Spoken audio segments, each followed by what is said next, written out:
Hello there, guys. I know I'm late. I know. I got sidetracked, I'm having a Muhammad Ali, Michael Jackson moment.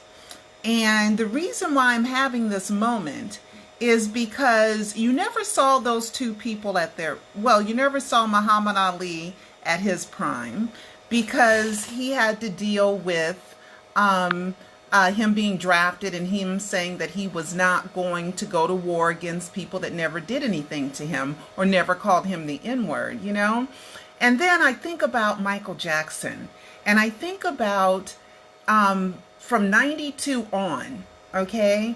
I know there was a little bit of stuff that people thought he was a little strange or whatever before 93, but from 93 on, he had people gnawing at him. He had false allegations, he had the lawsuits, he had people lying on him, and we probably never saw Michael Jackson's greatest work. Because when you have haters nagging you, won't let go, won't leave you alone, constantly meddling in your business, constantly, you have to defend yourself because you try to tone them out, but it's so difficult to do.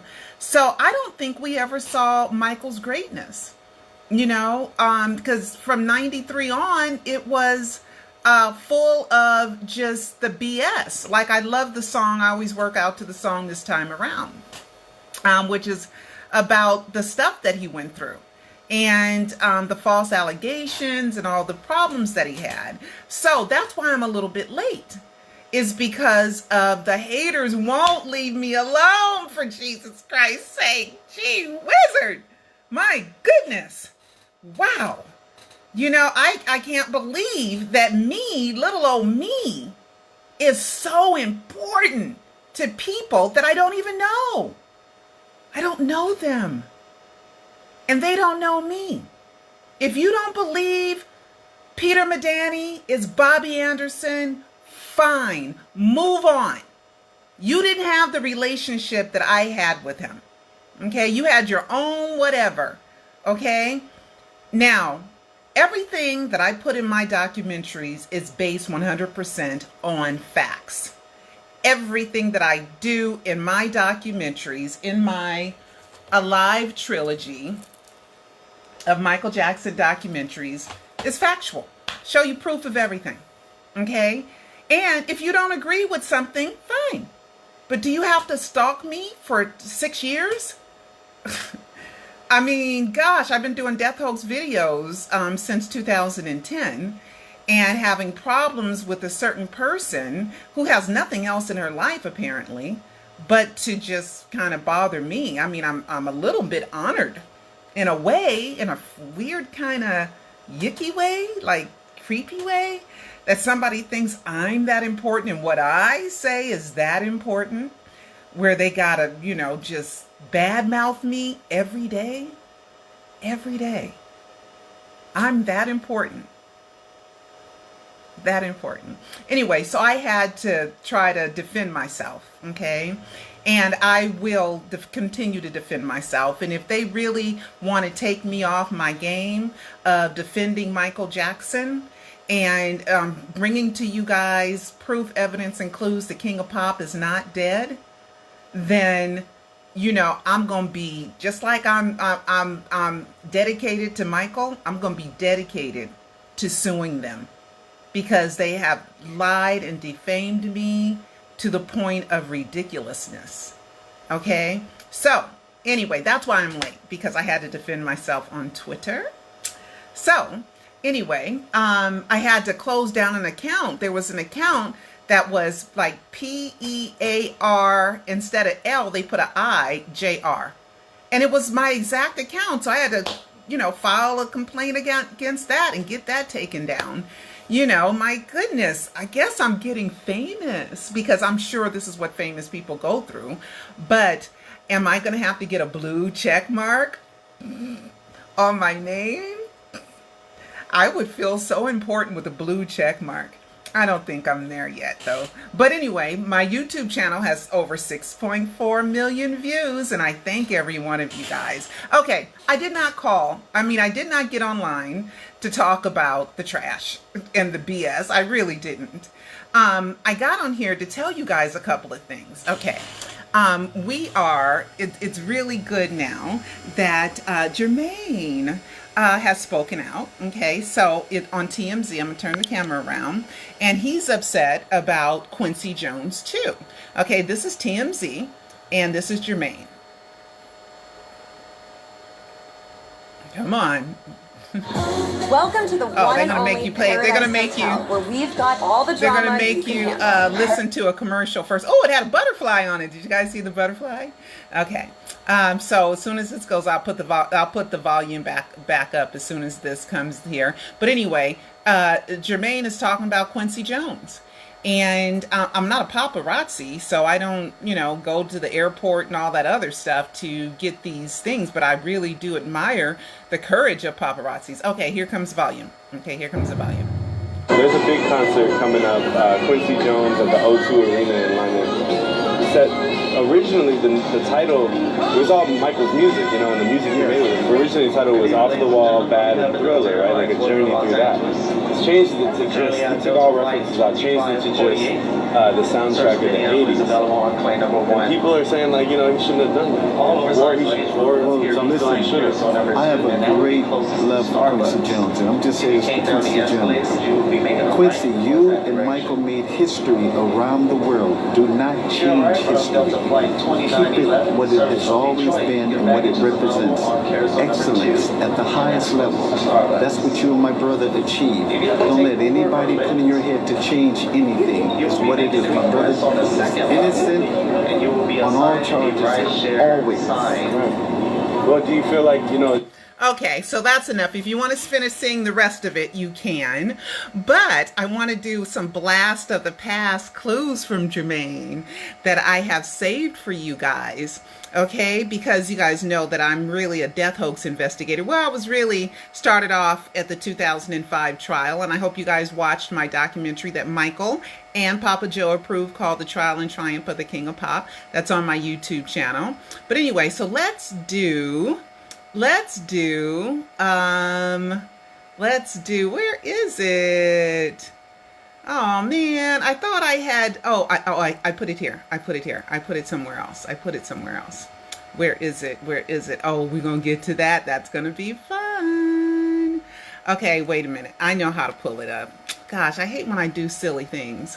I am so sorry, guys. Usually I'm prepared, but here we go. Okay, more things with Jermaine, okay? So you guys know that Jermaine announced that Michael, his brother, the legendary king of pop, was dead while he was wearing a shirt. That's him at UCLA. Notice that no doctor did it. Okay, no doctor announced it. No medical personnel was on the stage at all. Okay, so that should tell you something's up. And he was wearing on the back of his shirt, said, "Living as King." You can see, if you watch the Alive trilogy, you can see it even better. And then here is Jermaine's ex-wife, Halima, and look at her shirt. It says Michael Lives, and that was during their Jackson family dynasty.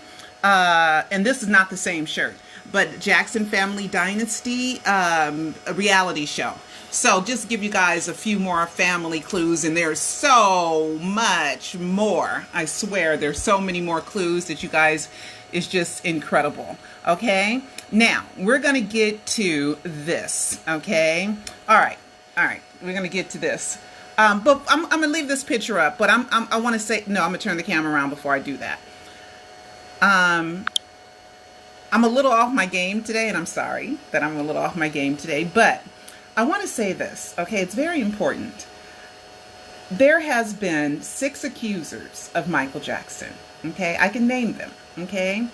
Jordy Chandler, Jason Francia with his mother Blanca Francia, Gavin Arvizo, WADE James and now Jacob Hagan, who contacted me on my birthday and saying that the media twisted it around and, you know, pretty much trying to cover his tracks because he told me that Michael never molested him. He's the German boy that met Michael like at one occasion and has been utilizing it and manipulating it to meet Catherine and to get into Forest Lawn. And he had called me, and now he's saying Michael gave him the legal, not illegal, legal book, Boys Will Be Boys. But that was in 98, but the book got taken from that got found in Michael's house in 93. It's just all lies. But anyway, 6 of them. Why did absolutely none of them go to the police? All of them went to lawyers first, or the media. Okay? The Chandlers, they went, asked Geraldine. She was the secretary, okay, in her book Redemption. They went to lawyers. Francia, Blanca and Jason Francia was Diane Diamond's $20,000 lie that she paid them $20,000 to lie on Michael. And then when they got on the stand, they said no, they really didn't see Michael in the shower with anyone. Okay, and the son and the mother both said that. First, one of them said Michael paid him $100 for a tickling incident, and the mother said it was $250s, and then the son said it was a $100 bill. Okay, so they were lying. They didn't go to the police. They blackmailed Michael for money. When the Chandler situation happened, they blackmailed him. Okay, because Michael wanted it to be done with, and so they blackmailed him and made Michael pay him some money. Okay. Gavin Arvizo, they went to the same Feldman lawyer as the Chandlers went to. They didn't go to the police. Okay. Wade and James, they didn't go to the police either. James wrote a book first, right? Wrote a book. That was his idea. Write a book. Okay. Then nobody would buy it in Hollywood. Then he tried to sue the estate under seal. Okay, because he thought he could just get like him a quick million or a quick few $100,000 and nobody would know. But that didn't work, and so he had to go further and further and further. And then they tried to strong arm and blackmail the estate by going on the Today Show with Matt Lauer, and that didn't work. And then James entered into the lawsuit because his family was being sued for nearly $1 million, $840,000. Okay, none of them went to the police first. Okay, the way the Arvizos got involved was after Living with Michael Jackson aired. Tom Sneddon, who was a stalker, out, and believe me, I know stalkers. Woo, I got them myself, and I'm not even a big wig. My God, I'm a little tiny little media company that makes documentaries, and I got like maybe 6 or 7 bad stalkers who think about me all day, every day. It's with no weight. Most of them have no face and no name, and they got fake names. But anyway, Tom Sneddon, he went and put a card under the Arvizo's door. Okay, after he saw Leaving with Neverland. Okay, so none of them went to the police first. None of them. And child sexual abuse is a crime. So the first place you should go is the police if you wanted justice. None of them wanted justice. They all wanted money. Okay, so I'm going to turn my camera around. And this is a picture. This is Michael in 93, April 93, when they were filming. Is this scary? Is this scary? I know I said, is it scary? Is this scary? And here are the Safechucks, the father, the mother, and James, right?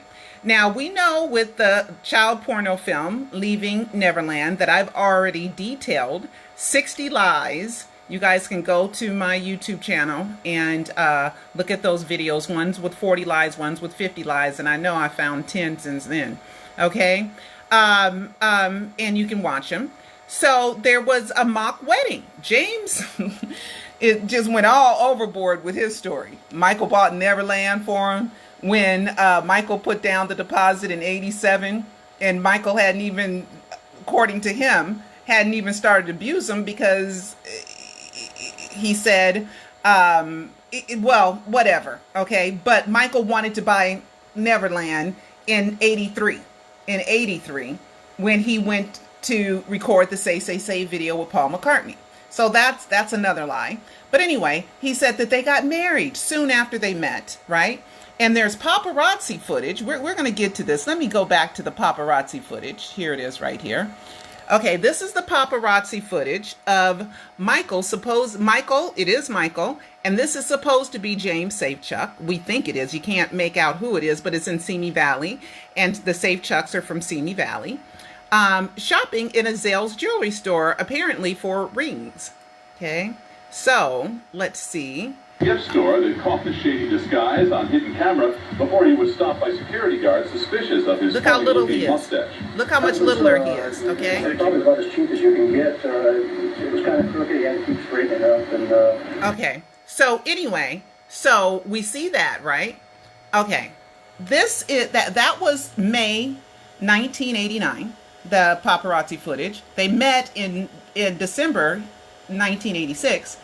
James said they got married soon after they started messing around, which would have been 87 or 88, or 89. I don't know. Soon after is soon after. And they got married. Okay. So we know in 1989 that James was way smaller than Michael. So much smaller. Well, this is 1993. Okay. And look at James's hand. There's supposed to be a wedding ring, right? That is supposed to be a ring on his finger. Now, fans have been looking all over for rings for James and jewelry, and all of a sudden this one comes. This one pops up out of anywhere. I don't know if it's photoshopped or not, but look at that big old hand. Okay, look at that hand. Okay, all right. Look at Michael's hand. Okay, look at Michael's hand. Michael's fingers are without a doubt much, much smaller than James. James's fingers are almost the size of his father's. Look at that. Okay, those are some big old hands, right? Michael's hands are way smaller. So why does a ring still fit this big old kid? Right? I mean, he's way bigger. He is 15? In 93, he was born 78. He is 15 now. Okay, this is 4 years, which is a growth spurt. His hands are bigger than Michael's. So if they bought a ring, it should not fit him anymore. And it should have been too big for him. If it fits him now, it was way too big to even have on his finger. All right, there's more BS, okay? This is supposed to be the wedding ring, okay, that James Safechuck says he has. Look at that ring. See, there's Kahatli diamonds in it. Kahatli see them. Right? And it's kind of thin. Okay? Let's go back and let's look at, see the diamond band, the diamonds around it? Let's look at this ring. There is no diamonds. None. There is no row of anything on this ring. Nothing. Okay? So that's another lie that people say, well, the ring was too big. Well, Michael would have got a ring that was bigger than his fingers? Those are Michael got slim fingers. Michael's not a big guy. See, that's what I'm saying. And even so, that's another humongous lie that James has been telling. And I don't know if that is necessarily let me turn the camera around. I don't know if that's supposed to be the wedding ring or not, but this is what's going on social media. Okay, that could be he just wears a ring, I suppose. Or somebody didn't do the research. And to let you know that it's a lie about the whole mock wedding is a lie. The reason why I know that it's a lie, and you can figure out that it's a lie too, is because it was a pickup. It was a pickup interview. Dan Greed went and interviewed James and Wade. And then 17 months later, he went and did the ring wedding, mock wedding scene. We know that because the furniture changed. And they kept the same shirt on to try to fool us, but the furniture was gone, so they couldn't replicate the same set. And if you remembered the molestation, and you remembered that you had sex in a train station that didn't exist, or in a bed that doesn't fit in the castle, or you guys were messing around in a theater that you can't lock from the inside because of fire, because of the fire codes, then why did you get?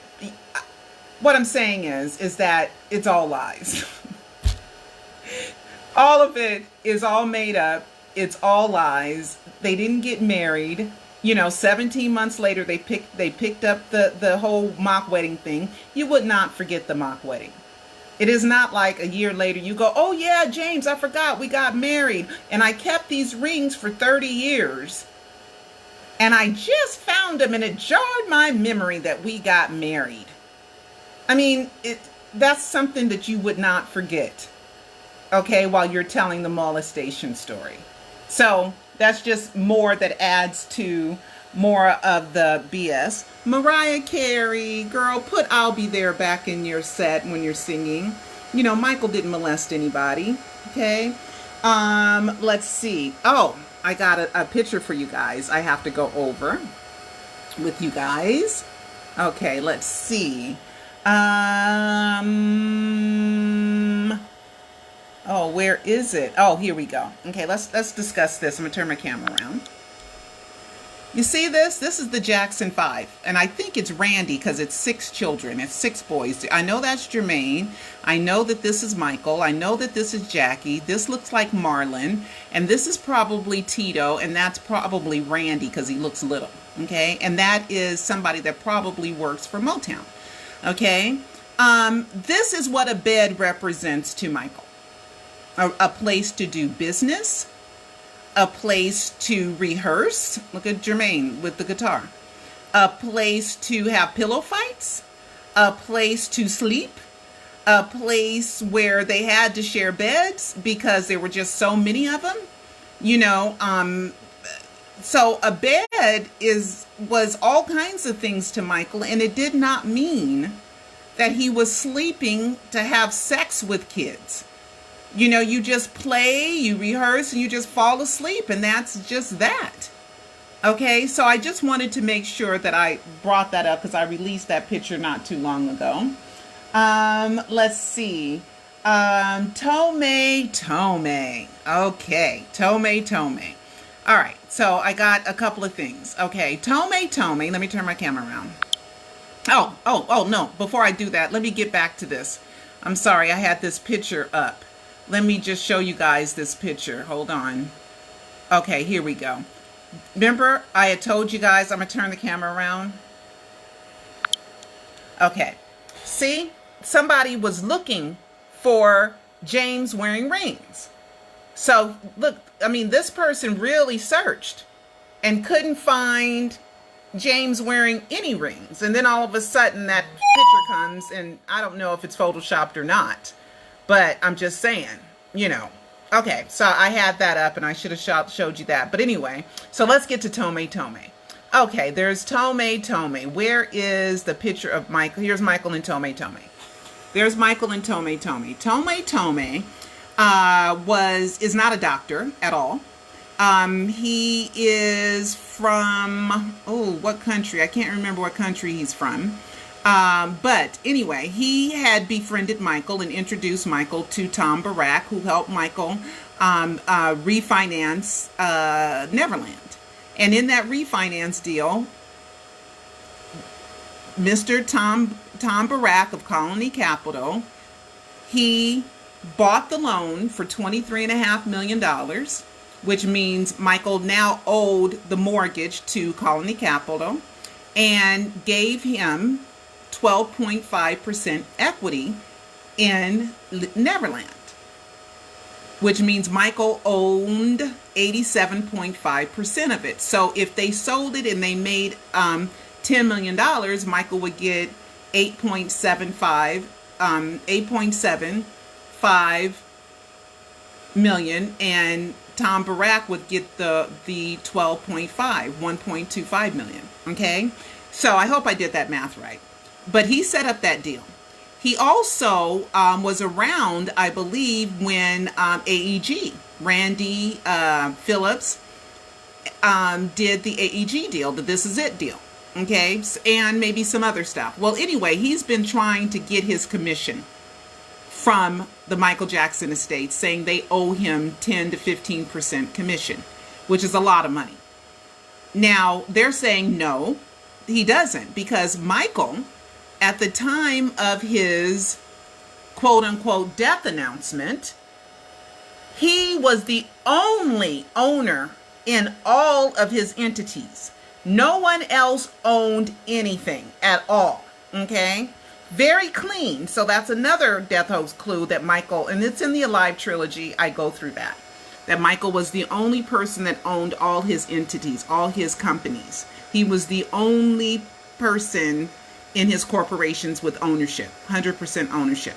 Okay, except for Neverland with Tom Barack. But in exchange for the 12.5% equity that Tom Barack got, Michael doesn't have to pay a mortgage. So Michael has not paid a mortgage payment, according to the several estate accountings that I have reviewed. I have not seen a mortgage payment that was paid on behalf of Neverland. I always said 0, 0, 0. Okay, so anyway, so this is May 5th. This is a day before my birthday, but it's also the same day that Ramon Bain had sued Michael Jackson, because she said that she was supposed to get a commission and she lost, and she did not get a commission because Michael paid her nearly $500,000 and ended their termination, I believe, the end of 2008. I probably have that letter somewhere. But anyway, this is May 5th letter. To whom it may concern, at my direction and effective immediately, Dr. Tohme R. Tohme is no longer authorized to represent me, nor conduct any personal or professional business on my behalf, included but not limited to Michael J. Jackson, MJJ Productions, MJJP, MJJ Kingdom, and any and all other LLPs or LLCs currently in operation. Thank you for your cooperation, Michael J. Jackson. So this is a letter that Tohme got. So Michael was cleaning up all his loose ends before he faked his death. Okay, because he didn't want everybody coming out the woodwork saying he owes me, he owes me, he owes me. Now, there is a certain thing with the law. There is a certain thing that anybody that represents an artist must be registered as an agent. And I remember they were going back and forth throughout the hearings saying that he's not an agent. He's not a licensed agent, so he can't get any of Michael's entertainment type of percentages because he wasn't a licensed registered agent to represent artists. Okay, so, but it's still a lawsuit. And on Monday and Tuesday, there is supposed to be hearings, and it might turn into a trial. The reason why Jermaine is on the witness list is because Jermaine is supposed to be the person who introduced Tohme to Michael. Now, Tohme is supposed to be a shady character, and Michael didn't trust him, according to June Gatlin. And she was Michael's spiritual advisor. She said she had a conversation with Michael, and he said he didn't trust Tohme. And Tohme was keeping him from all his people, all his friends and everything like that. Now, Tohme was also given, I'm not done here, okay, given by Michael, I'm going to turn my camera around, $5.5 million, okay? MJ Advisor, $5.5 million was secret between Mike Jackson and me. So Tohme, sometime in mid to late July 2009, he had to admit that he had $5.5 million. Now, I believe that Michael gave Tohme this $5.5 million so that his family would instantly have cash to take care of all the pandemonium surrounding his death announcement. And Tohme might not have wanted to give up that money because he thought it was a secret, but I'm sure Michael had put breadcrumbs to lead somebody to finding out that there was $5.5 million, and Tohme had no choice but to give it to the estate. $5.5 million. Okay? I believe I put that in the Alive 3 trilogy as well, Alive 3. Okay? So, there's a lot of stuff. So, we're going to find out some new information. Now, Tohme has said he knows some things. Now, another thing that Tohme did was when it's in the first Alive. People thought there was 10 shows that Michael had signed up for, but no, it was 30 or more, 31 or more shows, 32 or more shows. I put the contract in the first Alive. So Michael never was going to do just 10 shows. It was contracted for 30 or more shows. Even in a like a paparazzi interview, Tohme said that Michael would be leaving for 3 months, maybe more. It doesn't take that many months to do 10 shows. So it was always more than 10 shows. And I know they did that, and they had said under oath that it was just a marketing thing to say 10 shows sold out, and then they added more shows. It's just a hype, a marketing hype thing. So it was always 30 or more shows. And you can read that in the This Is It contract, by the way. That ended up being the same address on the This Is It contract, ended up being the same address of my distributor that Joe had contacted me for the Trial and Triumph of the King of Pop, which said that Michael was innocent. And it was my documentary from the 2005 trial. Well, that address on the contract was the same address as my distributor that's on the back of my DVDs. The Trial and Triumph DVD, and also the Barack Obama Power of Change address as well. And I signed that deal 7 weeks before May 8th, before the death announcement, so that would be ripe and ready. So when it was announced that Michael was dead, there was something to say he wasn't a pedophile. And here we are, 9 years later, okay, 9 years later, having to deal with Michael is a pedophile all over again. So of course I'm going to continue my support of Michael not being a pedophile, because I was in the 2005 trial and I heard the testimony. And nothing proved that Michael Jackson was sexually interested in boys, except that he thought the bed was a place where you hang out, you eat popcorn, you play. Girls had spent the night. Wade's sister spent the night there in the same bed. So did Brandy, and because Brandy and Wade were boyfriend and girlfriend. And Brandy is Michael's niece, just to let you know, Jackie, his brother Jackie's daughter. Okay. So anyway, so I kind of wanted to go through that, and let's see what else I have. I have a couple more documents I just want to show you guys. Okay, this is the future hearing. I'm not sure that I'm going. I have something else that I have to do on these 2 days, so I probably won't go, but I'm not sure. So that's on Monday the 13th, and then on Tuesday the 14th. Is the actual hearing dates of the Tohme, and it was first filed, the lawsuit, February 17, 2012, and it's a breach of contract warranty lawsuit. Okay, and I have more stuff saved for you guys. Here is, just kind of Tohme plaintiff against John Bronca and John McClain.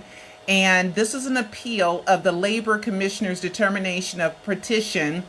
I think this had to do, this document had to do with him not being a licensed agent. So they had to go through the Labor Department. And I'm not sure if that was, this portion of it was dismissed or not. But I will let you, hopefully I'll figure all this stuff out. Okay, so let's see. I got more stuff. Oh, let me tell you the tricks. Okay, you know how I always say, and I know for a fact that Michael's real name is Michael Joe Jackson. It's not Michael Joseph Jackson. No matter what, it's not Michael Joseph Jackson. Well, anyway, this is something that Tohme tried to do. And I'm going to read it to you. It's kind of long, but I'm going to read it. And it's from Daily Michael, which is a website, dailymichael.com, that posted a lot of stuff about Michael's lawsuits. And this is one of them. Let me give you a taste of it. The bankruptcy was a involuntary Chapter 7. Involuntary means a third-party creditor put Mr. Tohme in bankruptcy. Court found is actually Dr. Tohme himself, because he was being sued by multiple creditors, one a bank who I believe was accusing him of fraud. And he wanted to take advantage of the bankruptcy stay. So he put himself into involuntary bankruptcy. And when he did so, he deliberately misspelled his name. He spelled, these are all the findings of the bankruptcy court. He spelled his name as Tohme instead of Tohme, period. And he altered his social security number. And the judge concluded that he did that because he no longer wanted to be in bankruptcy and gotten what he had wanted from the stay. He could say, that's not me. Case of mistaken identity. That's exactly what he did. And judge caught him on it and wrote the order and the findings and the fact he wrote. So there's the name game. Okay, there is the such thing, guys, as the name game being played, like I told you guys, with Michael Joe Jackson being his real name and Michael Joseph Jackson being his fake name. So it's something. Okay, this is from, and I did a video on this. You guys can scroll through my videos. It's called "It's All in the Name, It's All in the Game," which was a song Michael and Barry Gibb wrote that was released the 2nd anniversary of the death announcement, that talks about, how to get into the gates of heaven, which are the pearly gates, and oh gosh, but you gotta, but anyway, I did a whole video about how you have to, California courts require you to use the exact name. I said, when you fill out your file and file your claim, this is from the California court's website, you must have the exact name of the person or company you are suing. If you do not use the correct name, you may not be able to collect any money if you win. You need to put the defendant's name on the paper that you file with the court. So this is just one part of the law that says you have to use the exact name. And also, I already proved to you guys, let me turn my camera around. I already proved to you guys that that the Department of Public Health, who is the one that handles all death certificates, requires that you use the exact real legal name. Okay, the exact real legal name. So if all the death documents are in the wrong name, then the death document is invalid. Okay, I even went down to the Department of Public Health, and that is what they told me. It can only be changed with a court order. Okay, so anyway, the games that people play, right? Okay, because like I said, there's no proof that Michael Joe Jackson is dead. I've been searching for nearly 10 years. And if I'm reporting that Michael's alive, that's good news. That's not bad news. That's good news. That's great. Michael can't die twice. So if I'm wrong for whatever reason, he's just as dead as he was June 25th, 2009. But for those people who have watched my Alive trilogy of Michael Jackson documentaries, please get a copy. You will know that I prove beyond a reasonable doubt that nothing proves that Michael Joe Jackson is dead. And I also tell the story of me and Peter Michael Bobby. It's my story. I'm allowed to tell it. If you disagree, that's fine. But I'm telling 100% the truth. I mean, how else does an album get called The Rare Pearl? I mean, when...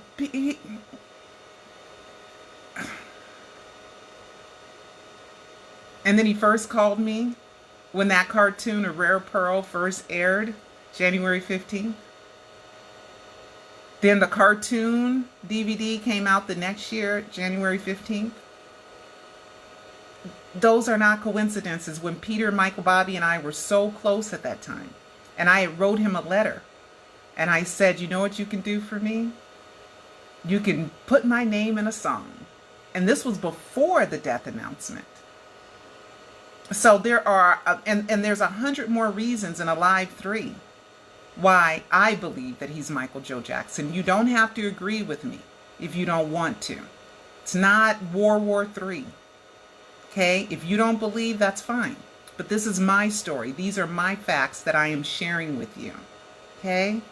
Trying to get the haters to understand that it's not the worst thing in the world if somebody believes what I say, because I believe that there's no other way in the world that this person can be just some guy from South Carolina with all the things that he's done. At least that's my opinion, and I tell you why, and I explain it. It's not scam artists. It's not a horrible thing. I'm telling you the truth. Okay? I'm going to do one last thing. I think I've done everything. I'm going to do one last thing that I didn't do before. And I'm going to tell you guys why I gave Peter Medani, a.k.a. Peter Michael Bobby, a.k.a.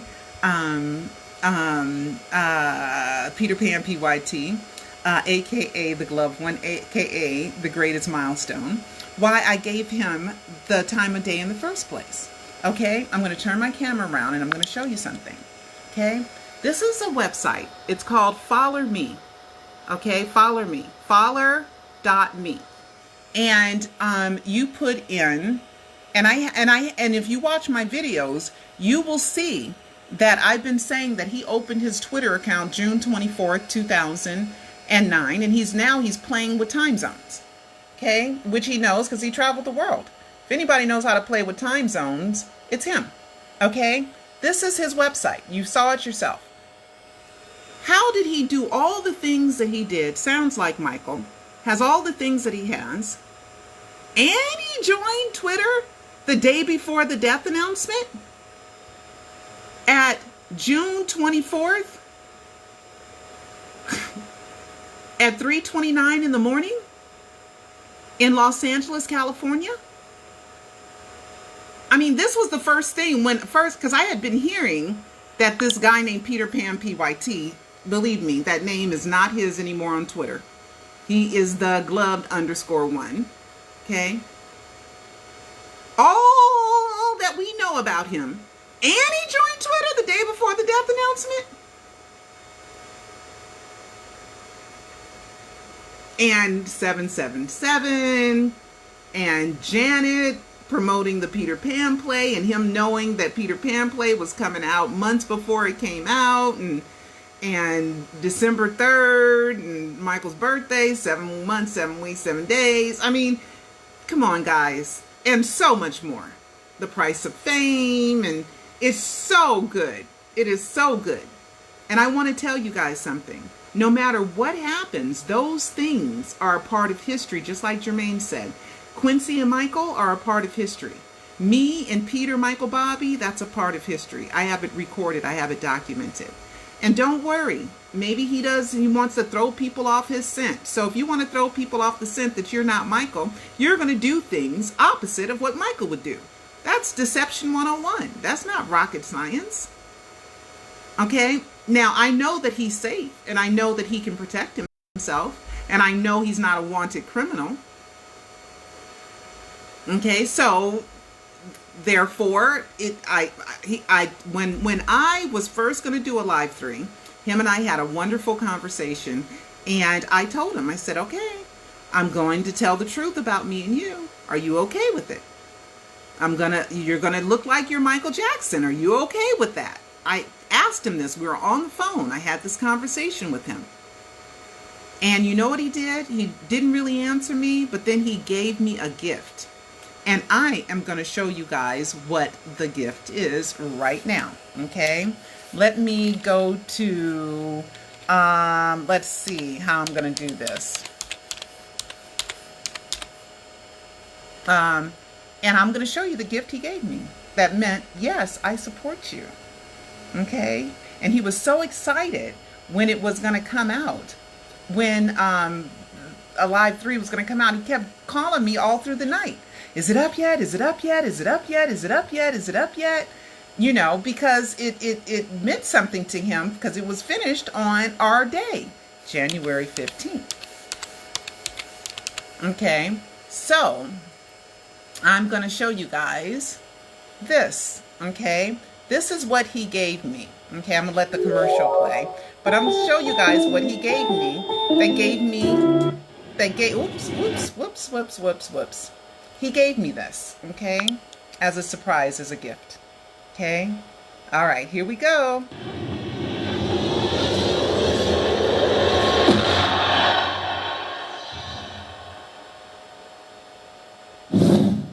I know. Okay. He gave me that logo. He gave that to me as a gift, as a surprise gift. It was really nice of him, right? Okay, so that was giving me permission, and plus he couldn't wait for me to release it on Vimeo on January 15th because he kept calling throughout the night. Is it up yet? Is it up yet? Is it up yet? Okay, so everything in my documentaries are 100% factual. They're all true. All of it's true. I show you the proof. So please, I beg you, don't believe the haters. Okay, and if you don't think that's enough evidence to prove that he is Michael Jackson, that's okay. I can still love you and you can still love me and we can still be buddies. But it's my story and it's my set of proof. Okay, doesn't mean I'm a horrible person. And then people just making up stuff as if there's nothing worse in the whole wide world. You know, like this is like, I hate her. You know, okay. The person who says that they've known him for 20 years, where's your proof? You guys hung out in the same chat rooms, but you've never seen him. You've misidentified him 3 times. You don't even know his name. You don't know, you just know what we researched. You never met him in person. You never even seen him on camera. You have 0 proof, and you're just a troublemaker, and that's just lying. Okay? Now, one last thing. People have said, well, what if he works for Michael? Okay? What if there's a real Bobby Anderson that works for Michael? Okay? That's very possible, right? That Michael's just using him as a front or as a decoy to hide that it's really him. Well, then that's still Michael, because then Bobby Anderson is nothing but Michael's assistant, which is still Michael Jackson, if he's telling Michael what to do. I don't know if that's true, but I know that I'm going to show you guys something else, okay? And this will be the last thing, is that Michael has tried to hide his identity for years. He's had a hard time being Michael Jackson, okay? And this is something that I had released. Let's see. I released this. Where is it? I released this.